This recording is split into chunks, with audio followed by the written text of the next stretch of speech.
तिसरी गोष्ट असते बघा, कंपनीत कुठलाही प्रोजेक्ट असो आणि कुठलीही लँग्वेज असो, डेटाबेस मात्र 100% असतो.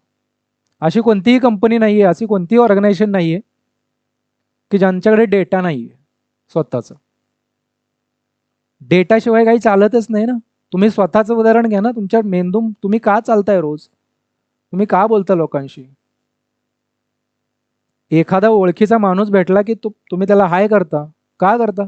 कारण तुमच्या मेंदूत डेटा आहे की अरे हा माझ्या ओळखीचे आहे. आणि मेंदूत डेटा नसता तर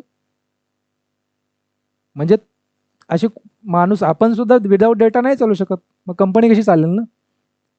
आता मी तर माझा डेटा मला आठवतं ना, ऑटोमॅटिक क्वेरीफायर होते माझ्या मेंदूमध्ये. पण कम्प्युटरला तरी ऑटोमॅटिक नाही होणार ना, काहीतरी शिकावं लागेल आपल्याला डेटाबेसशी इंटरॅक्ट करण्यासाठी, बरोबर. तर ती डेटाबेसला इंटरॅक्ट करायला एक लँग्वेज आहे SQL. त्याला काय म्हणतात? Structured query language. Next step तुम्हाला ही लँग्वेज शिकायची आणि बेसिक शिकायचं. आपल्याला काय DBA डेटाबेस ॲडमिनिस्ट्रेटर व्हायचं नाही. कारण कुठल्याही कंपनीत गेला की DBAची टीम वेगळी असते, डेटाबेस ॲडमिनिस्ट्रेटर्स.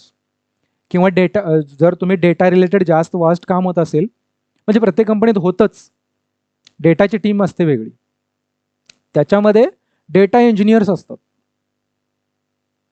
ते डीपमध्ये जातात या गोष्टी. पण ॲज अ जावा डेव्हलपर काय करायचे डेटाबद्दल मी तेही सांगतो.